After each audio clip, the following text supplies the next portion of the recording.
नमस्कार, 22 की भी साथ देख रहे हैं आप और मैं हूं आपके साथ आशीष प्रमोद गोस्वामी। तो 2022 विधानसभा चुनाव को लेकर यूपी बीजेपी लगातार ट्वीट पर ट्वीट कर विपक्ष पर हमलावर है। हाल ही में माफिया पर कार्रवाई को लेकर यूपी बीजेपी ने एक ट्वीट किया और अब समाजवादी पार्टी सरकार में लैपटॉप योजना को लेकर भी यूपी बीजेपी ने ट्वीट कर बड़ा हमला बोल दिया है।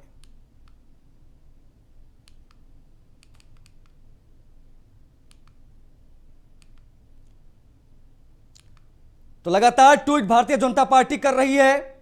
पहले एक वीडियो आपने देखा किस तरीके से वीडियो ट्वीट किया गया, जिसमें समाजवादी पार्टी पर हमला बोला था भारतीय जनता पार्टी ने। उसके बाद एक और ट्वीट सामने आया है, समाजवादी लैपटॉप घोटाला। तो एक बानगी है, इनके काले कारनामों की लिस्ट बहुत लंबी है, भूले तो नहीं करके ये tweet Bharatiya Janata party official handle से ये ट्वीट इस वक्त हम आपको दिखा रहे हैं। भूले तो नहीं क्वेश्चन मार्क के साथ किस तरह अखिलेश सरकार ने समाजवादी लैपटॉप योजना में 9 लाख लैपटॉप के वारे न्यारे कर 12 अरब रुपए का घोटाला किया। यह ट्वीट भारतीय जनता पार्टी ने अपने ऑफिशियल ट्विटर हैंडल पर किया है। लगातार ट्वीट पर ट्वीट भारतीय जनता पार्टी की तरफ से हो रहे चुनाव से ठीक पहले समाजवादी पार्टी पर भारतीय जनता पार्टी हमलावर। बैक टू बैक ट्वीट सामने आ रहे हैं। ये ट्वीट इस वक्त आपकी स्क्रीन पर। लैपटॉप योजना को लेकर भी घोटाले का आरोप समाजवादी पार्टी पर लगाया है बीजेपी ने।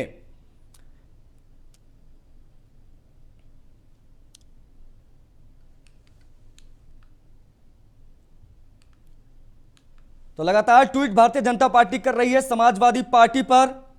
एक के बाद एक ट्वीट आ रहे हैं।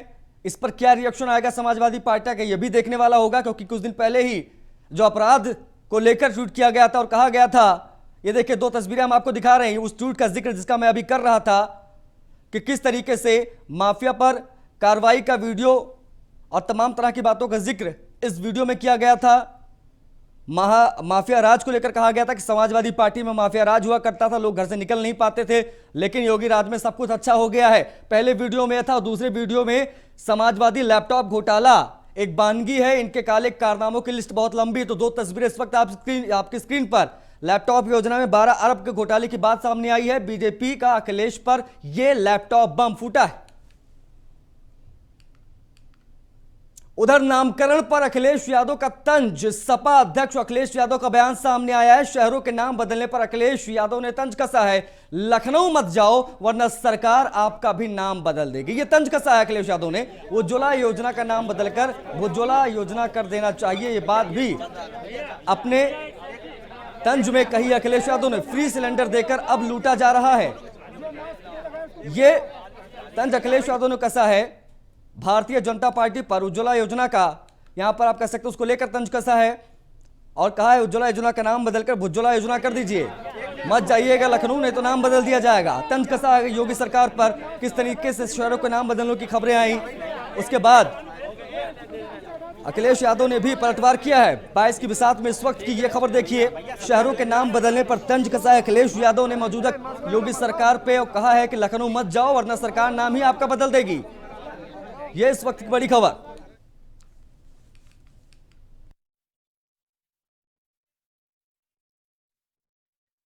मैं महान दल के उनके अध्यक्ष केशव जी को बधाई देता हूं। महान दल के सभी कार्यकर्ता नेताओं का स्वागत सैफई में हुआ और उनके कार्यकर्ता नेता बड़ी संख्या में यहाँ आकर के उन्होंने सफल कार्यक्रम किया और उन्होंने संकल्प लिया है कि जिन लोगों ने उनके समाज को धोखा दिया है उनको इस चुनाव में सबक सिखाया जाएगा।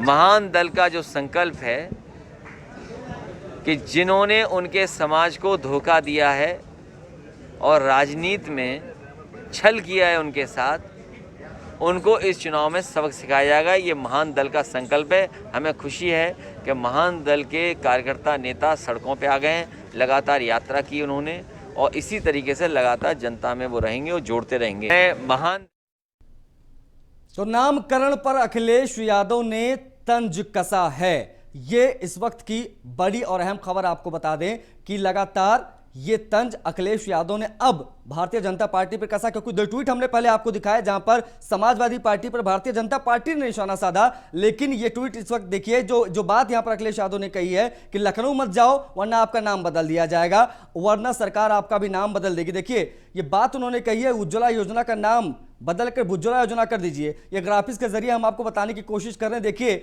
जो नामकरण की बात कही है अखिलेश यादव ने, सीधे तौर पर फ्री सिलेंडर का जिक्र किया, क्योंकि अभी हाल ही में योगी जी ने उज्ज्वला 2.0 की शुरुआत की और उसी को लेकर देखिए सपा अध्यक्ष अखिलेश यादव का ये ट्वीट सामने आया। शहरों के नाम बदलने पर अखिलेश यादव का ये ट्वीट, ये जो बयान उन्होंने दिया है ये बहुत ज्यादा बड़ी बात हो जाती है, क्योंकि उन्होंने कहा है कि लखनऊ मत जाओ वरना आपका नाम बदल दिया जाएगा, सरकार आपका नाम बदल देगी। उन्होंने सजेशन भी दिया है अपने तंज में कि उज्ज्वला योजना का नाम बदलकर भुज्ज्वला योजना कर दीजिए। खैर बढ़ते हैं आगे, बात बसपा की करते हैं। तो उत्तर प्रदेश की 4 बार के मुख्यमंत्री रही मायावती बहुत कम ही मीडिया से मुखातिब होती हैं, लेकिन जब भी मीडिया के सामने आती हैं कुछ बड़ा वो जरूर करती हैं। इस बार जब मीडिया के सामने मायावती आई तो उन्होंने मन भर के कांग्रेस को कोसा, खूब निशाना साधा। आज कांग्रेस पर मायावती क्यों हमला हो रही, इस रिपोर्ट में आपको दिखाते हैं।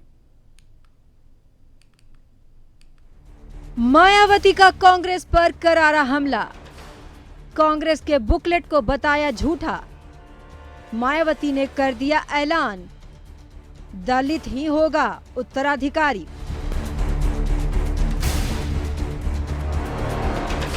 उत्तर प्रदेश में जैसे जैसे चुनाव नजदीक आता जा रहा है वैसे वैसे पार्टियां चुनावी तैयारियां तेज कर रही हैं। कांग्रेस उत्तर प्रदेश में दोबारा से जिंदा होने के लिए जद्दोजहद कर रही है और इसी जद्दोजहद में कांग्रेस ने एक बुकलेट जारी करके एसपी, बीएसपी, बीजेपी पर निशाना साधा था, जिसके बाद से सभी पार्टियां कांग्रेस से बौखलाई हुई थी। और इसी कड़ी में बीएसपी सुप्रीमो मायावती ने काफी दिनों बाद प्रेस कॉन्फ्रेंस करके कांग्रेस पर जमकर हमला बोला और खरी खोटी सुनाई। टिकट बांटने को लेकर रैलियों में भीड़ तक के मुद्दे पर मायावती ने कांग्रेस को निशाने पर लेते हुए कहा कि कांग्रेस दूसरों पर उंगली उठाने से पहले अब के बारे में यह बात सर्वविदित है कि कांग्रेस पार्टी अपनी आम जनसभाओं में व यहाँ तक अपनी चुनावी जनसभाओं में भी अपनी भीड़ जुटाने के लिए ज़्यादातर दिहाड़ी पर ही लोगों को लाती है। अर्थात जिस दिन कांग्रेस पार्टी की कोई रैली आदि होती है तो फिर खासकर दिहाड़ी में कार्य करने वाले मजदूर लोग बहुत खुश होते हैं और वे कहते हैं कि हमें आज काम नहीं करना पड़ेगा। वहीं मायावती ने कांग्रेस के बुकलेट पर बरसते हुए कहा कि कांग्रेस एक नहीं 2-4 जितनी चाहे बुकलेट जारी करे, कांग्रेस की झूठी बातों में जनता नहीं आने वाली है। पंजाब में अकाली दल के साथ मिलकर बसपा तो कांग्रेस को बाहर करने के बड़े अभियान में लगी है। प्रेस कॉन्फ्रेंस के दौरान मायावती लगातार कांग्रेस पर हमला तो कर ही रही थी। इस बीच में मायावती ने ये भी साफ कर दिया कि उनके बाद बीएसपी का उत्तराधिकारी दलित समाज से ही होगा। मैं किसी एक चैनल में हमारी पार्टी के जो राष्ट्रीय महासचिव व राज्यसभा सांसद हैं श्री एस.सी. मिश्र, उनका इंटरव्यू देख रही थी, जिसमें उनसे बार बार मेरा उत्तराधिकारी के बारे में पूछा जा रहा था कि आपकी बहन जी का उत्तराधिकारी कौन होगा।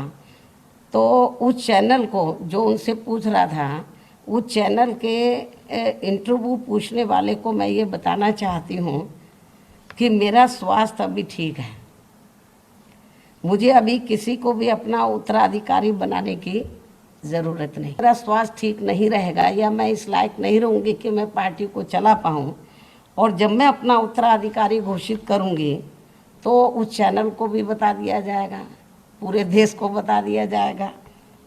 लेकिन जब मैं अपना उत्तराधिकारी घोषित करूँगी तो मेरा उत्तराधिकारी केवल दलित वर्ग से ही होगा। इसमें कोई शक नहीं कि 2022 उत्तर प्रदेश का विधानसभा चुनाव कांग्रेस और बीएसपी दोनों के लिए बेहद अहम है। जहां एक तरफ कांग्रेस के साथ कोई बड़ी पार्टी गठबंधन करने को तैयार नहीं, उस पर से कांग्रेस ने सपा बसपा के खिलाफ बुकलेट जारी करके आगे की संभावनाओं को भी हमेशा हमेशा के लिए खत्म कर दिया है। तो दूसरी तरफ मायावती अकेले ही चुनाव लड़ रही हैं। इसलिए बार बार कहा जा रहा है कि 2022 में उत्तर प्रदेश विधानसभा चुनाव ऐतिहासिक होने वाला है। Bureau report, news 1 India. तो बीएसपी के उत्तराधिकारी को लेकर मायावती ने एक बड़ा ऐलान अब कर दिया है। उन्होंने कहा है कि मेरा उत्तराधिकारी केवल दलित वर्ग से ही होगा। ये बात उन्होंने कही है। स्वास्थ्य ठीक नहीं रहेगा तो ही उत्तराधिकारी घोषित करूंगी, ये अहम बात मायावती ने आज कही है, क्योंकि लगातार इस चीज की चर्चा हो रही थी कि बीएसपी का अगला उत्तराधिकारी कौन होगा। ये बात उन्होंने कहा है कि दलित वर्ग से ही होगा और जब मेरी तबीयत खराब होगी, जब मैं पार्टी को चलाने लायक नहीं रहूंगी, तभी इसकी घोषणा की जाएगी। जब घोषणा होगी तो सबको बता दिया जाएगा। तो ये अहम बात मायावती ने कही। वक्त एक छोटे से ब्रेक का है, जल्द हाजिर होते हैं। तो एक बार फिर से योगी मंत्रिमंडल में विस्तार की खबरें तेज हो गई हैं। अलग अलग वजहों से कई बार मंत्रिमंडल का विस्तार नहीं हो पाया, लेकिन इस बार सूत्रों के हवाले से ये पक्की खबर हम आपको बता रहे हैं कि राष्ट्रपति रामनाथ कोविंद के उत्तर प्रदेश दौरे के तुरंत बाद मंत्रिमंडल का विस्तार हो जाएगा, जिसमें जातिगत समीकरण का विशेष ध्यान रखा जाएगा। रिपोर्ट देखिए।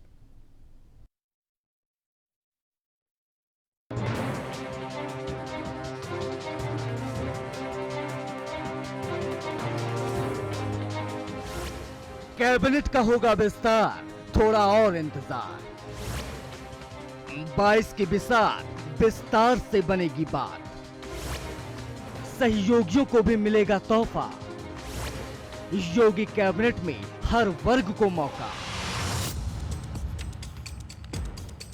तो पिछले कई महीनों से योगी मंत्रिमंडल के विस्तार की खबरें हैं, लेकिन बार बार अलग वजहों से मंत्रिमंडल विस्तार नहीं हो पाया।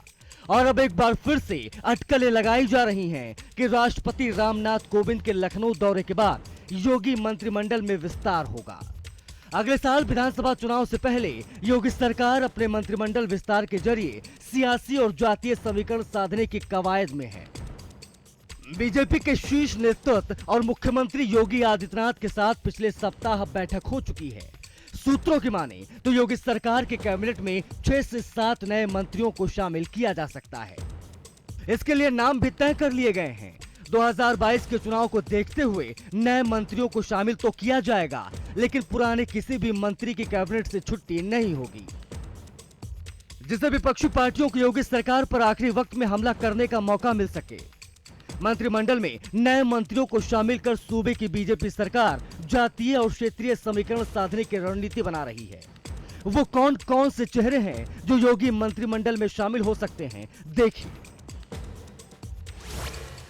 जितिन प्रसाद, कृष्णा पासी, पलटू राम, तेजपाल नागर, छत्रपाल गंगवार और संजय निषाद। संभावित मंत्रियों में जिन नेताओं के नाम हैं, उन्हें देखते हुए ये साफ जाहिर होता है कि बीजेपी ने अपना सियासी समीकरण दुरुस्त करने का दांव चल दिया है। खबरों की माने तो सब कुछ तय है, बस तारीख का इंतजार है। इससे पहले 19 अगस्त को दिल्ली में बीजेपी शीर्ष नेतृत्व के साथ बैठक हो चुकी है। बताया जा रहा है कि उस दौरान मंत्रिमंडल में विस्तार के साथ विधान परिषद सदस्य के लिए भी 4 नामों पर सहमति बनी थी।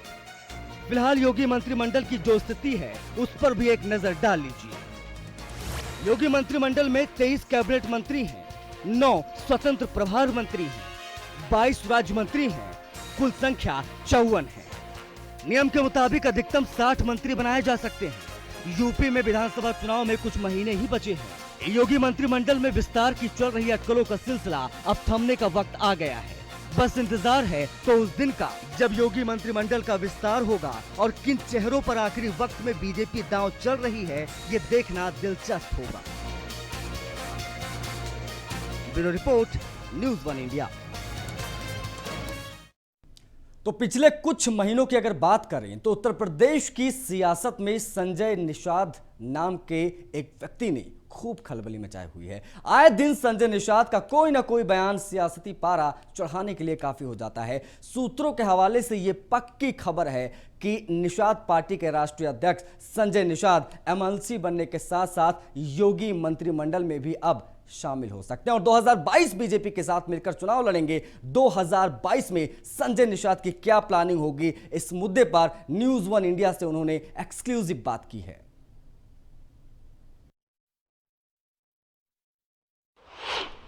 हमारे सरनेम को इन लोगों ने जाति बना दी 1992 में मंडल कमीशन ला के काला कानून। सारा पिछड़ा का हिस्सा तो वोट सबका लिया, लेकिन हिस्सा एक को दे दिया। आज के दिन में हमारी सूची के अनुसार सबको हिस्सा मिलना चाहिए। हम संविधान से सुरक्षित हैं। संविधान में केवट मल्ला को कोई रेट नहीं बोलेगा। हमारा संविधान में हक हिस्सा मिलना चाहिए। पिछली सरकार ने काला कानून बनाकर बहन जी ने छीना था रोजी रोटी हमारे लोगों को, उसको वापस कर देना कौन सा कठिन काम है। हमारे मुकदमे हैं, अब जैसे सबके मुकदमे वापस हो रहे वैसे हमारे भी हो जाए बस। निश्चित रूप से 2022 नज़दीक है, 6 महीने रह गया है। कितनी सीटें निषाद पार्टी अपने सिंबल पर जीत सकती है उस पर चर्चा होना, और कैसे हम उसको 403 विधानसभाओं में 160 सीटें निषाद बाउल हैं, कैसे हम अपने वोट को उनको ट्रांसफ़र करा सकते हैं। क्योंकि 2019 में मैंने ट्रांसफ़र करा के दिखाया है। हाथी साइकिल एक हो गई, मोदी जी के साथ खड़े हो गए, सारे मछुआ समुदाय के लोग उनको एक मुश्त वोट दे दिए और छोटे यही जो उनके एजेंडे शामिल हैं उसी के सहारे दे दिया। वो एजेंडे हल हो रहे हैं। फिर 2022 में मछुआ समुदाय पूर्ण बहुमत से सरकार 2022 में भारतीय जनता पार्टी के साथ निषाद पार्टी बनाकर इनके जो बचे 70 साल का दर्द है, अगर भारतीय जनता पार्टी कुछ भी करती है उसके लिए उन्हें हम सब बधाई देते, धन्यवाद करते हैं। तो सीएम योगी आदित्यनाथ आज गोरखपुर दौरे पर हैं। इस दौरान सीएम योगी आदित्यनाथ ने गोरखनाथ मंदिर पहुंचकर उन्होंने गोरखनाथ जी के दर्शन किए। दर्शन करने के बाद सीएम योगी ने वहां पर पूजा अर्चना भी की। ये एक्सक्लूसिव तस्वीर हम आपको दिखा रहे हैं। गोरखनाथ मंदिर जब पहुंचे तो गोरखनाथ की उन्होंने पूजा की। सीएम ने गोरखनाथ जी के दर्शन किए। गोरखपुर दौरे पर हैं इस वक्त उत्तर प्रदेश के मुख्यमंत्री योगी आदित्यनाथ। गोरखनाथ मंदिर पहुंचने के बाद जब वहां पर पूजा अर्चना की तो उस वक्त की एक्सक्लूसिव तस्वीर इस वक्त आप देख रहे हैं। इन तस्वीरों के साथ ही इस बुलेटिन में फिलहाल इतना ही। नमस्कार।